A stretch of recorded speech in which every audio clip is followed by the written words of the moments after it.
Hello everyone, welcome back to my channel. तो इस video में हम बात करेंगे solution of non homogeneous Sturm Liouville boundary value problem by method of eigen function expansion. पिछले videos में हमने देखा Sturm Liouville homogeneous boundary value problem को कैसे सॉल्व किया जा सकता है।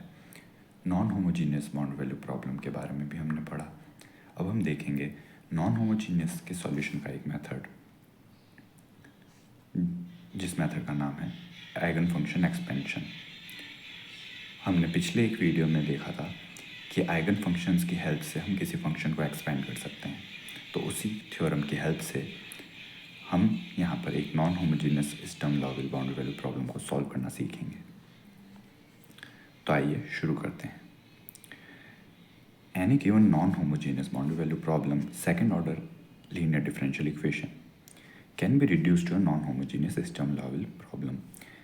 जैसा कि हमने पिछले वीडियो में स्टर्म लाउविल वाले वीडियो में देखा था कि हम किसी भी सेकेंड ऑर्डर की ऑर्डिनरी लीनियर डिफरेंशियल इक्वेशन को एक स्टर्म लाउविल प्रॉब्लम में कन्वर्ट कर सकते हैं। Also eigen functions of Sturm Liouville problem are orthogonal, और आइगन फंक्शंस जो होते हैं स्टर्म लाउविल प्रॉब्लम के वो ऑर्थोगोनल भी होते हैं। इन दो फैक्ट्स की हेल्प से हम non homogeneous boundary value problem का सॉल्यूशन डिटरमाइन कर सकते हैं। तो हमने कंसीडर की एक non homogeneous boundary value problem, जिसको कि हमने स्टर्म लाउविल फॉर्म में कन्वर्ट किया और इस तरीके से लिखा d/dx of px dy/dx plus qx plus mu rx/y is equal to fx, जहाँ पर म्यू हमारा पैरामीटर है। बाउंड्री कंडीशंस हमने मानी a1 plus a2y prime a, b1 plus b2y prime b, also px is greater than 0, rx is greater than 0।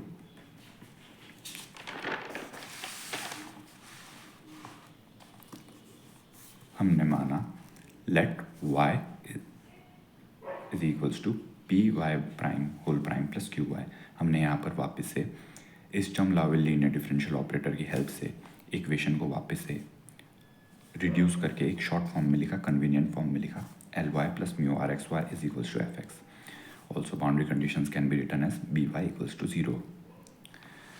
अब हमने कहा associated homogeneous Sturm Liouville problem is, हमने इसी इक्वेशन से जुड़ी हुई एक homogeneous Sturm Liouville problem consider की L Y plus lambda are x Y is equals to 0, where mu is replaced by lambda and R H S is taken as 0। तो हमें homogeneous problem consider करनी है, इसलिए हमने f x को 0 से replace किया।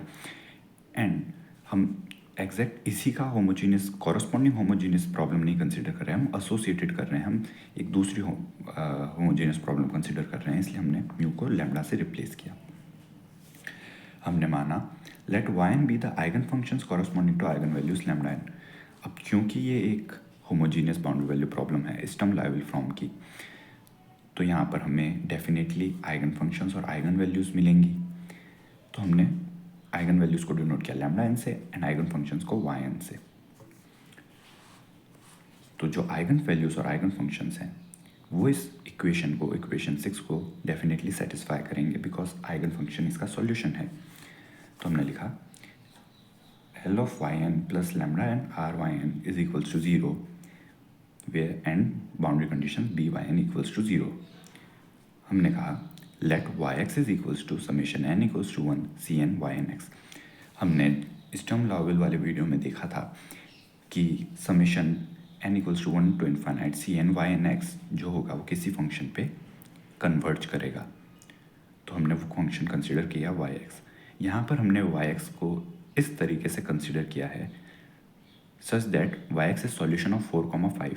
तो वाई एक्स को अगर हम सॉल्यूशन ऑफ 4,5 मान के चलें तो हम उससे जुड़ी हुई सी एन की वैल्यूज़ को डिराइव कर सकते हैं।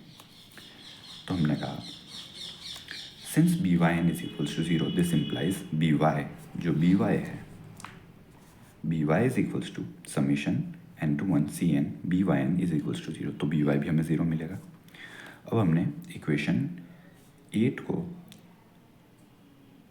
पुट किया इक्वेशन 4 के LHS पे। LHS जो इक्वेशन 4 थी हमारे पास वो नॉन होमोजीनियस की इक्वेशन थी, तो हमने उसके LHS पे हम हमारी इक्वेशन 8 जो है Y x is equals to summation N to one N equal to 1 to infinite C N Y N X, इस वैल्यू को हमने यहाँ पर सब्सटीट्यूट किया बिकॉज हमने ये माना है कि वाई एक्स इस तरीके से हमने लिया है कि वाई एक्स नॉन होमोजीनियस का सॉल्यूशन हो।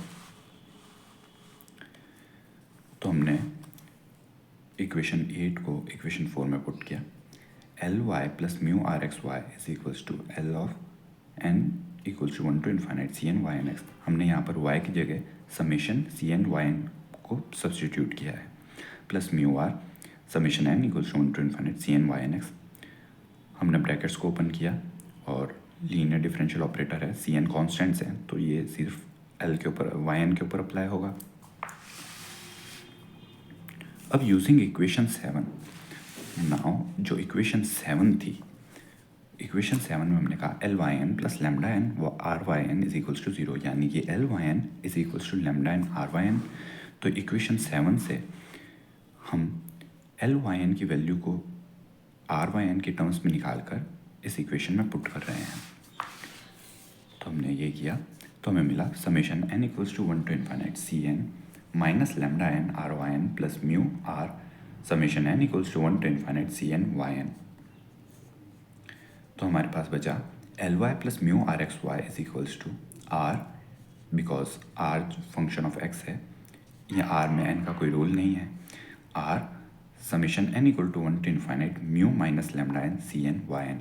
इसे हमने नाम दिया इक्वेशन 9। अब हमने कहा now let us expand f x by r x in terms of Y N x. हमने यहाँ पे f x by r x ही क्यों लिया, बिकॉज हम जानते हैं जो हमने इक्वेशन 4 ली थी, यहाँ पर आप इक्वेशन 4 को देखिए, इक्वेशन 4 में हमने L Y plus mu are x Y equals to F X लिया था।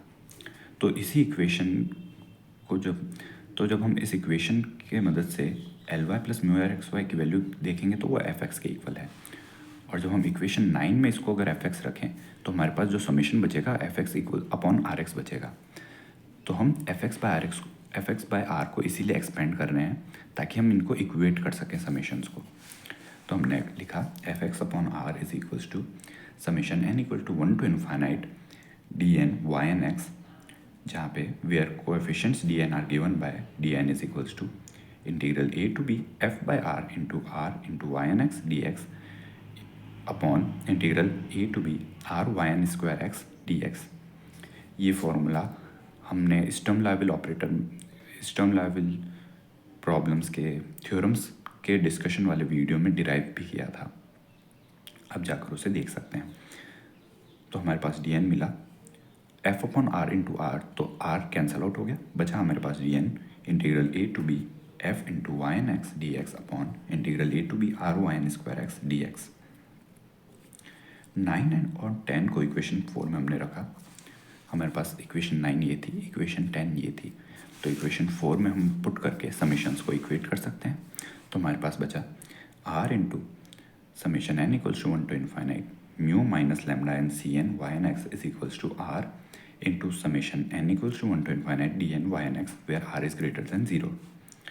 अब यहाँ पर आर दोनों तरफ कैंसिल आउट हो जाएगा और समेशन को हमने आर एच एस को एल एच एस की तरफ ले लिया और समेशन कॉमन लेके जनरल टर्म लिखी n equals to 1 to infinite mu minus lambda N C N minus d N y x is equals to 0।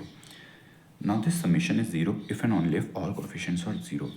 ये जो इन्फाइनाइट समेशन है ये 0 होने का पॉसिबिलिटी तभी है जब ये सारे कोएफिशिएंट 0 हो। सारे कोएफिशिएंट 0 होने का मतलब हुआ हमें मिला mu minus lambda N C N minus d N is equals to 0 for all n belongs to natural numbers.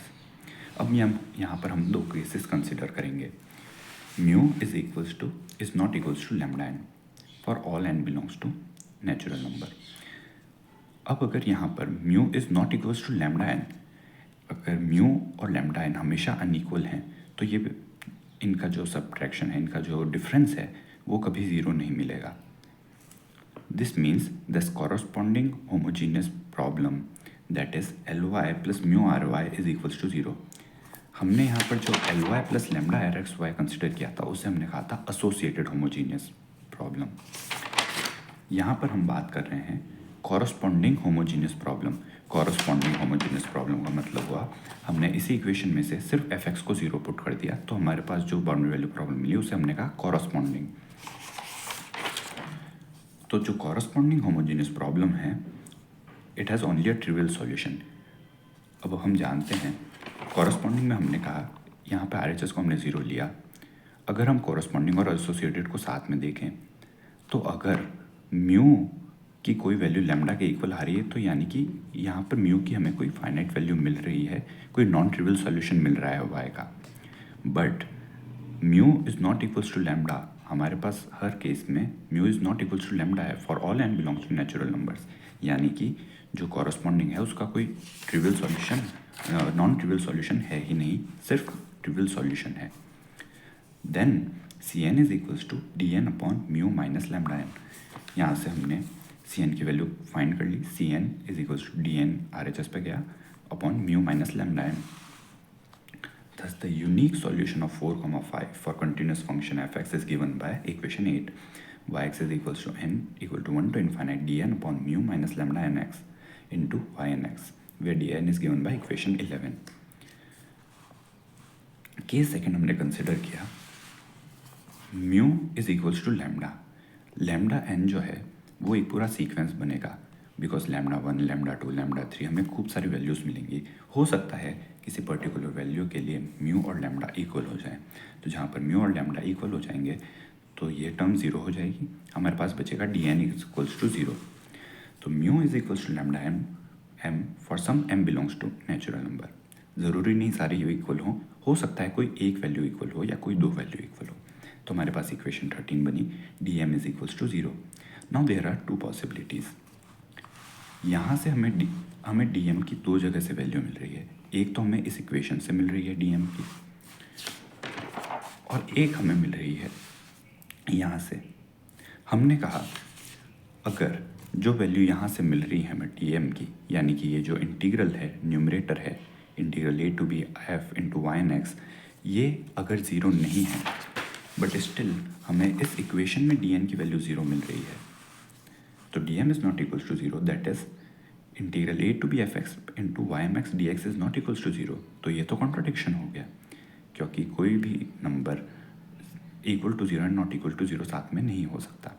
तो जैसे ही ये कॉन्ट्राडिक्शन मिला तो हमने कहा so solution of equation 4, 5 can't be express as eigen function expansion. तो अगर ये केस अराइज होता है कि mu is equals to lambda m, लेकिन जो डी एम है वो नॉट इक्वल टू 0 है, तो हमारे पास कॉन्ट्राडिक्शन आता है एंड जो सॉल्यूशन है वो आइगन फंक्शन एक्सपेंशन के हेल्प से अपन एक्सप्रेस नहीं कर सकते।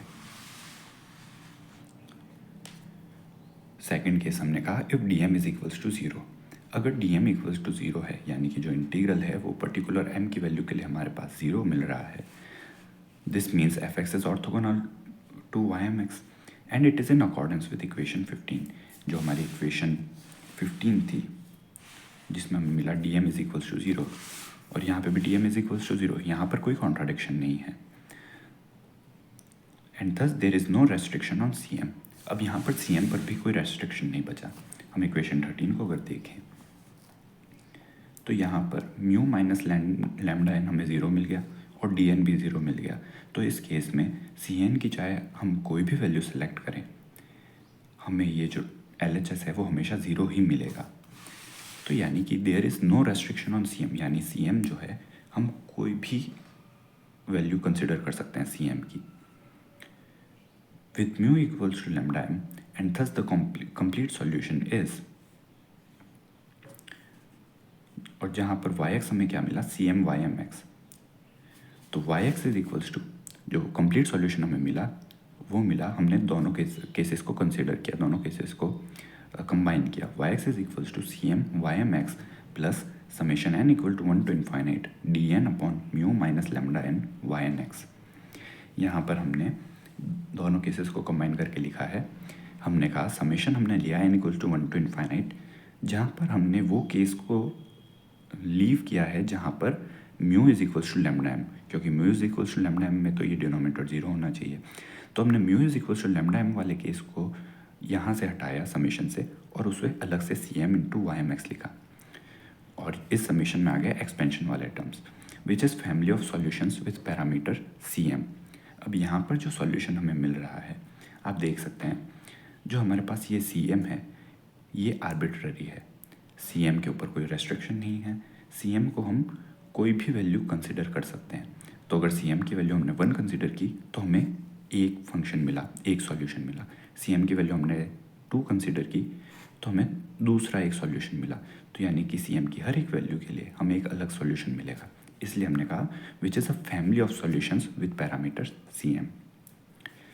अब एक बार जो भी हमने देखा उस मेथड को, उस प्रोसीजर को हम समराइज़ कर लेते हैं। तो हमारे पास non homogeneous bound value problem है Ly plus mu are x Y is equals to F x b Y equals to 0। हमने पहले इससे एसोसिएटेड होमोजीनियस प्रॉब्लम लिखी Ly plus lambda are x Y equals to 0। फिर हमने उसके जो eigen functions and eigen values हैं उनको डिराइव किया। उसके बाद हमने एफ एक्स अपॉन आर को डिराइव एक्सपेंड किया। F x upon R is equals to summation N equal to 1 to infinite D N Y N x, जहाँ पर d N is given by equation 11। D n की value हमने दी integral A to B f into Y N x D x upon a integral A to B R Y N square x D x. फिर हम cases consider करेंगे। If mu is not equals to y n then जो solution होगा वो unique होगा। Y x is equals to n equal to 1 to infinite D n upon mu minus lambda n Y N x.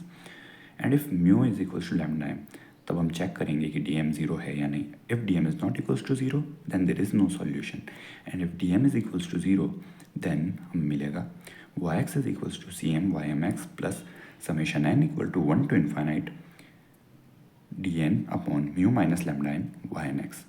तो ये था इस पूरे procedure का समरी वर्किंग रूल, जिसकी हेल्प से हम non homogeneous boundary value problem को सॉल्व कर सकते हैं bye method of eigen function expansion. I hope आप सभी को ये वीडियो पसंद आए। मिलते हैं नेक्स्ट वीडियो में, तब तक के लिए take care and thanks for watching.